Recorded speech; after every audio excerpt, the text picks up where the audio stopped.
Welcome back to Throttle and Thread. I'm Jacob. It's a cool Saturday, and after putting some work in this morning, I figured I'd take a trip up the coast on Blue Star Highway and grab some grub from a local spot in South Haven. I'm especially excited because I finally got my DJI Mini 4 Pro drone and the DJI Mic 3 wireless audio setup. That means we'll get to play with some drone footage today and capture some cleaner motorcycle audio. No more wind-blasted camera mic. Or at least, that was the plan. In true Jacob fashion, my luck with electronics took a hit, but we'll get into that a little bit later.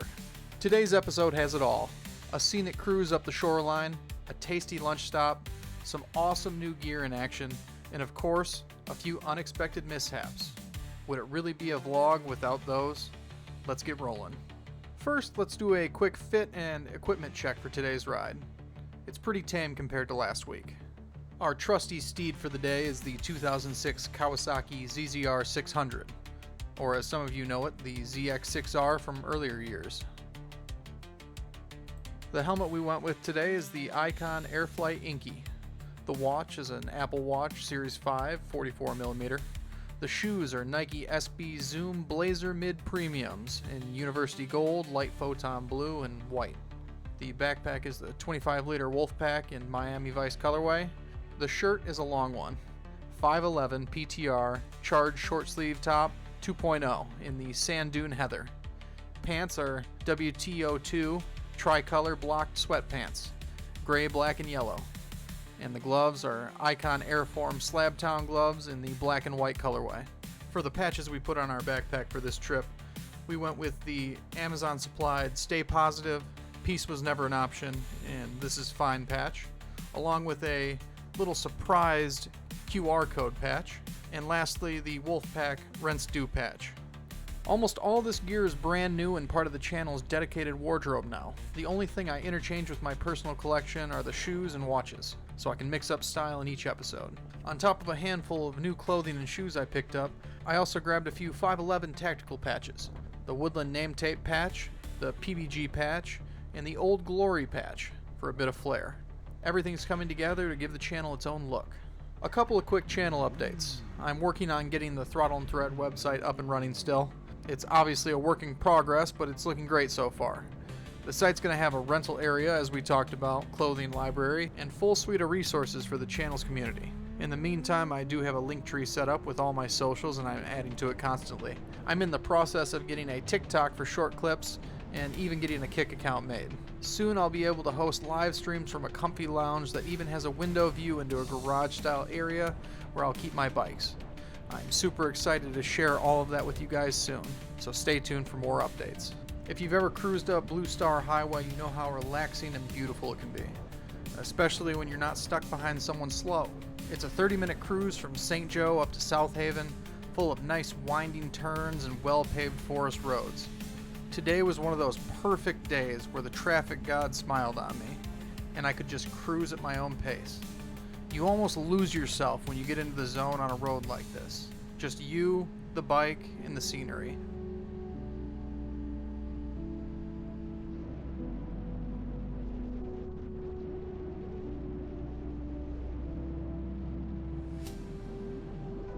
Days like today are exactly why I love riding. There's nothing quite like the freedom you feel on an open road with perfect weather. If you haven't yet noticed the shots I've been showing, I finally have the DJI drone up and running, and I couldn't be happier with it so far. The dynamic aerial shots I'll be able to get are going to take these videos to the next level. Some of the shots you've already seen is just a little bit of what I can do with this camera. As I learn and get better with it, this drone will help me elevate these videos even more, no pun intended. Fast forward about 30 minutes of gorgeous riding, I finally made it to South Haven. By this point, I'd worked up a serious appetite, so I headed to one of my favorite local spots just outside the touristy downtown, a place called The Lodge. For lunch, I went with their Monarch Burger, a classic choice, and a cold beer. And you know, with my size, I had to top it off with dessert. I got some amazing funnel fries with jelly on the side. Everything hit the spot. Food here never disappoints, and the laid-back vibe is on point. My waitress was amazing. She saw me filming a little bit, and we had a conversation at the table, and I asked her if she could ask the manager or someone if I could record some aerial shots with the drone. She actually went out of her way and called the owner and got me the green light. How cool is that? Big shout out to her and the owner for being so accommodating. If you're ever in South Haven, don't be afraid to venture beyond the usual tourist spots. The lodge is a little off the beaten path, but it's absolutely worth it for great food and friendly atmosphere.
With my stomach full, it was finally time to saddle up and head home.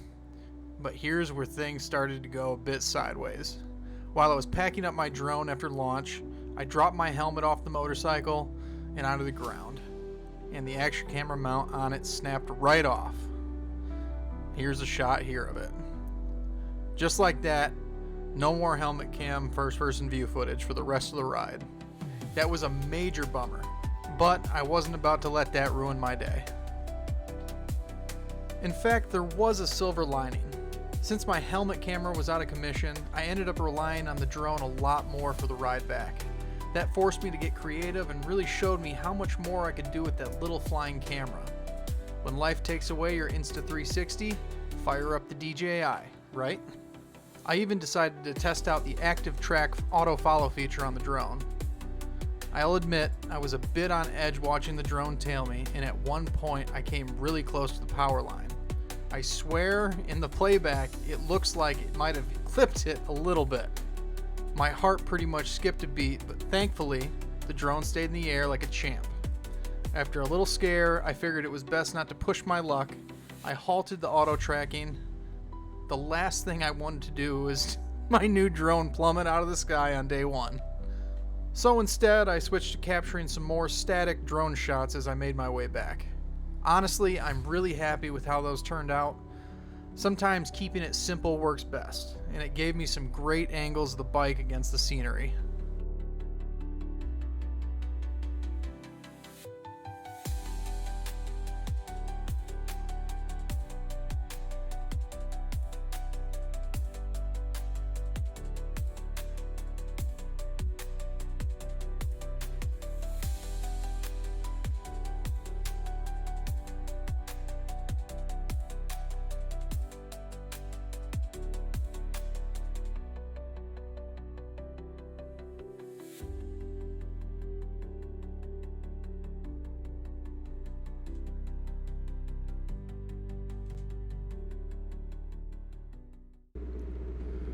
After wrapping up all the filming, I took a slight detour to swing by the car wash.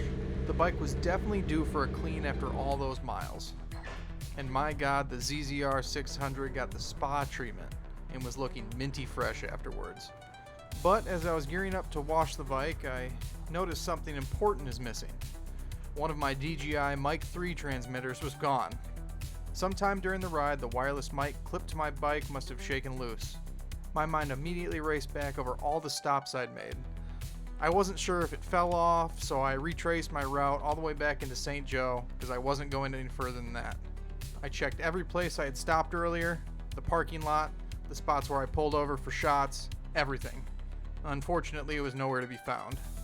I didn't show you this footage, but it was about a 10-minute backtrack to St. Joe and then another 10 or 15 minutes searching the areas that I had stopped at. I was pretty upset at first. Losing a brand new mic is never fun, especially one that's about $99 to replace. But I had to put it in perspective. At least I had a second transmitter from the kit to use, so it didn't completely wreck the project. Chalk it up to a lesson learned. Clearly I need a better mounting solution for the mic because the little magnet clips aren't ideal for how I was using it. For reference, I had the transmitter clipped to my Bagster tank cover near the gas cap. It survived the trip to South Haven just fine, but with all the stops, starts, and bumps, it must have eventually wiggled off. Sad to lose it, but hey, now I know to secure my gear extra carefully next time. With that mini crisis handled, or as much as it could be, I treated myself to a Victory Dairy Queen Blizzard next door. I figured I'd earned it after a long day.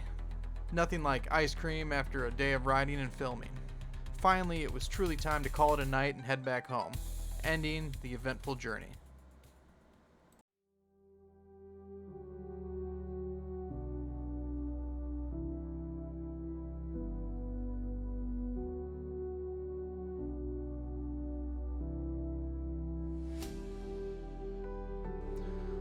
All in all, what a day.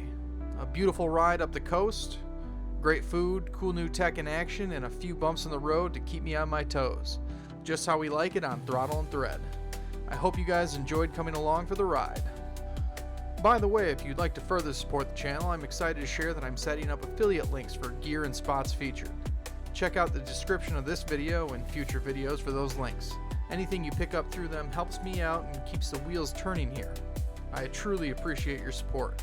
And as always, please like, subscribe, and give me any feedback on how I can make the videos better or what you guys would like to see. Thanks for watching, and until next time, keep the rubber side down and the RPMs up.